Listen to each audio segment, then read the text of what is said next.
નમસ્કાર મિત્રો, સ્વાગત છે બધા મિત્રોનો અમારી યુટ્યુબ ચેનલમાં. હું છું આપનો મિત્ર ભાવિ વઘાસિયા.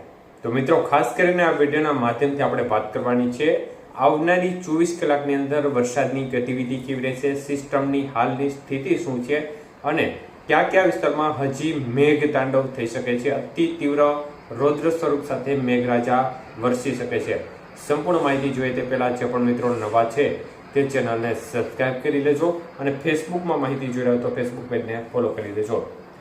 તો મિત્રો, ખાસ કરીને ગઈકાલે આપણે મેઘરાજાનું તીવ્ર સ્વરૂપ જોયું અને જૂનાગઢ જિલ્લાને અને ખાસ કરીને ગીર સોમનાથ જિલ્લાને રીતસરનો બાનમાં લીધો હતો અને અત્યંત ભયંકર આંકડા વરસાદના જોવા મળ્યા હતા, જે એક દિવસની અંદર 15-15, 17-17, 20-20 ઇંચ સુધીના આંકડા 24 કલાકની અંદર જ જોવા મળ્યા હતા.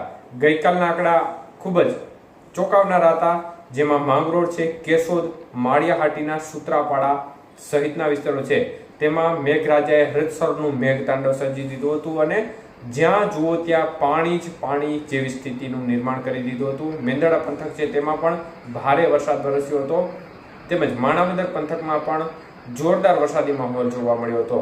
પરંતુ માંગરોળ છે તે અત્યાર સુધીમાં માત્ર 2 દિવસની અંદર સિઝનનો 100% વરસાદ પ્રાપ્ત કરી ચૂક્યું છે. આખી સિઝનમાં જે વરસાદ પડતો હોય છે તેના કરતાં પણ વધારે વરસાદ માત્ર 2 દિવસની અંદર પડી ગયો છે. સિઝનની એવરેજ 37 ઇંચની છે, માંગરોળ અત્યારે 39 ઇંચે પૂગી ગયું છે. આપણે અગાઉ કહ્યું હતું કે કુદરત ધારે તો એક દિવસમાં ચિત્ર બદલી શકે છે, તો તે પ્રમાણે આ વિસ્તારોનું ચિત્ર માત્ર એક દિવસની અંદર ખૂબ જ સારું કરી દીધું છે. પરંતુ હજી પણ અનેક વિસ્તારો વરસાદ વિહોણા છે. ત્યારે મિત્રો, આવનારી 24 કલાકની અંદર વરસાદની ગતિવિધિ કેવી રહેશે તે વિશે વાત કરીએ તે પહેલા હાલની સ્થિતિ સિસ્ટમની જોવા જઈએ તો આંધ્રપ્રદેશ, ઓડિશા અને પશ્ચિમ બંગાળના કાંઠા નજીક જે લો પ્રેશર સિસ્ટમ હતી તે હવે મજબૂત બની વેલમાર્ક લો પ્રેશર સિસ્ટમમાં ફેરવાઈ ગઈ છે અને એ સિસ્ટમનો ટ્રફ છે છેક ગુજરાત સુધી આવી રહ્યો છે. જેનો ગઈકાલનો વરસાદ હતો તે મુખ્યત્વે સિયર ઝોનનો વરસાદ હતો અને એના પરિણામ સ્વરૂપે ભારે વરસાદ વરસ્યો હતો.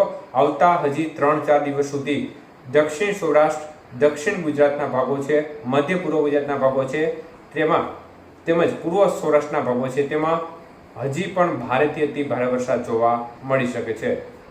તો અન્ય વિસ્તારોમાં પણ છૂટોછવાયો વરસાદ જોવા મળશે, જેમાં દક્ષિણ ગુજરાતના આંકડા છે તે અત્યંત ખૂબ જ ભયજનક આંકડા આવવાના શક્યતાઓ દેખાય છે અને અત્યંત રીતસરનું મેઘતાંડવ જોવા મળે દક્ષિણ ગુજરાતના ભાગોમાં તે પ્રકારની શક્યતાઓ છે. આવતા 3 દિવસ દક્ષિણ ગુજરાતના ભાગો છે તેમાં ભારે ખાના ખરાબી અને અત્યંત મેઘતાંડવ થાય તે પ્રકારની શક્યતાઓ દેખાય છે.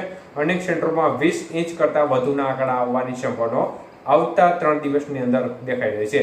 એટલે આવતા 3 દિવસની જે ટોટલ વરસાદની માત્રા છે તે 20 ઇંચ કરતાં પણ વધી જાય અનેક સેન્ટરોમાં તેવી સંભાવના દેખાય છે. ત્યારે મિત્રો, ખાસ કરીને મધ્ય પૂર્વ ગુજરાત અને તેને લાગુ ઉત્તર ગુજરાતના ભાગો અને દક્ષિણ પૂર્વ સૌરાષ્ટ્રના ભાગો છે તેમાં પણ હજી વરસાદની શક્યતાઓ દેખાઈ રહી છે.